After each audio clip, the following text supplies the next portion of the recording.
Welcome to Content Intelligence for Customer Experience Knowledge Graphs. I'm Cruce Saunders with A at simpleA.com.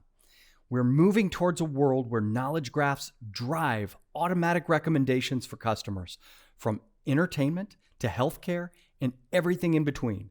Knowledge graphs need careful planning and engineering to get the shape and structure and semantic connections that allow our faceted content to be connected to faceted customer contextual data.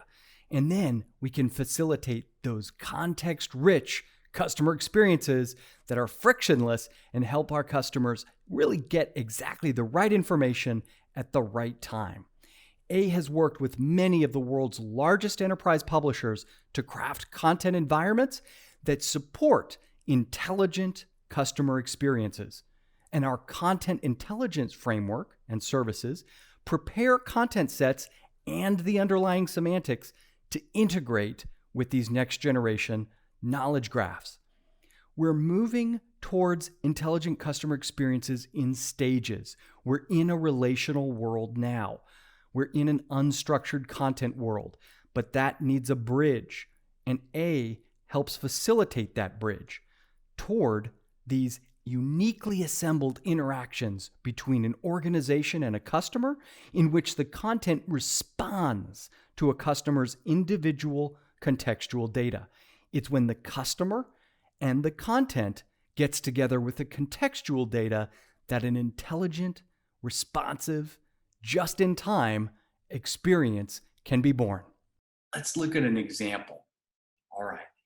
If I'm a healthcare consumer, and all of us are, and I've got a set of symptoms, and I take that into a consumer-oriented website, and through a series of check-the-box answers, or through a navigation behavior, or through a chatbot interaction, through any of those, I indicate a set of symptoms that I may be experiencing. And that company, if they're able to interpret those symptoms, might take modular content and pull it together based on my symptomology profile and then present back to me a treatment option or a next step that I can take as a healthcare consumer trying to resolve a healthcare problem. All of those things can be based on contextual data and structured content. That all gets connected through the power of semantics, and all of those things live in graphs. So let's talk a little bit more about how the content intelligence framework can connect these worlds through the lens of Bill Burns and Mike Doane, who run the structure and semantic practices at A. Let's say I don't have access to a computer, but I do have a conversational device like an Echo or iPhone. Using that device, I can access the same results from my conversational experience as from my system checker on the website. Because that content is structured, it can be delivered to either my web or my conversation experience, or any other channel equally well, so long as that content maps from the expressions needed for each channel. When we have content in a structure, we can make it available to new channels that don't even exist yet. So here's a simple definition of content structure. It is the physical organization of content within a system, on a printed page, or wherever else it may exist. The structure can also be described as the containers that content lives in. Content structure is the form content takes when it is expressed in a database, as XML, or in other representations of a content object schema. When structure aligns between systems or maps clearly from element to element, content can move easily between those systems. Content has structure, all content, whether we're conscious of it or not. It works below the surface to aid comprehension and to add meaning to the text we read if we're looking at a printed page. All we need to begin recognizing it is to have it brought to our attention. But human beings are meaning-making creatures. We can look at content and discern structure based on the visual cues we see. What happens when we need systems and processes to recognize content structure? how do we make it possible for systems and processes to comprehend it? Once we become aware of structure, we can begin to describe relationships among the various elements. We can see how some elements, like headings, suggest containers. Some elements, like bullets, indicate parts of a set or list.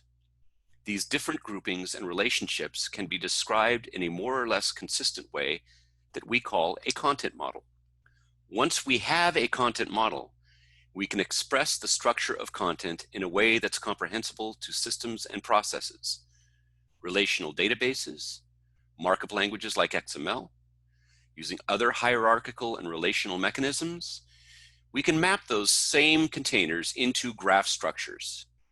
Thanks, Bill. But structure alone isn't the complete solution. We need semantics in order to contextualize the information and make it more useful to end users. So in a system like we're describing, the authoritative medical terminology would be contained in a taxonomy, and that would have to be approved by a medical provider. And in addition, we want to include in that taxonomy casual terminology that a user may use and is more familiar with. These terms will later be mapped together to provide a complete solution. But it's key to recognize that this terminology has to be created and maintained in a way where we can create these semantic relationships between what a user recognizes as a symptom, for example, and what an expert can then recommend. In this case, medical providers would map these terms together so that something like a cold, which a user searches on, can be correctly associated with, for example, rhinovirus, so that the system can provide more accurate recommendations. And through the use of chatbots and other systems like that, various options and paths need to also be provided so they can be seen and understood by users. And users can see how to progress towards a solution by recognizing how conditions and remedies are being recommended. Semantics for content is how we define the collection of all of these capabilities, taxonomies, standardized vocabularies, all together along with formalized ontologies and knowledge graphs. And this is where we can find common ground for the study, practice, and integration of these things into intelligent content systems. It is this combination of structure and semantics that allows for intelligent customer experiences to be generated from a source, a common source of faceted content and faceted customer data inside of knowledge graphs. These knowledge graphs take engineering and take work to get to. And that process involves what we call the content intelligence framework. And at A, we've been working on that along with some of the largest and most complex enterprise publishers on earth for the last 5 years. And we're really interested in advancing the state of the art with forward-leaning organizations across the publishing landscape. If you or anyone you know is interested in that kind of collaboration, we'd encourage you to reach out to A and open a conversation. A offers an array of services to help get going with intelligent customer experiences within knowledge graphs. We can support and extend a lot of the internal R&D initiatives happening inside of enterprises, with services including taxonomy design, ontology development, content modeling, schema engineering, content as a service design, and we work on the supply chain architecture, how content gets into systems and how we transform it and then get it output into different representations. A works across that landscape along with our clients to enable the next generation of intelligent customer experiences.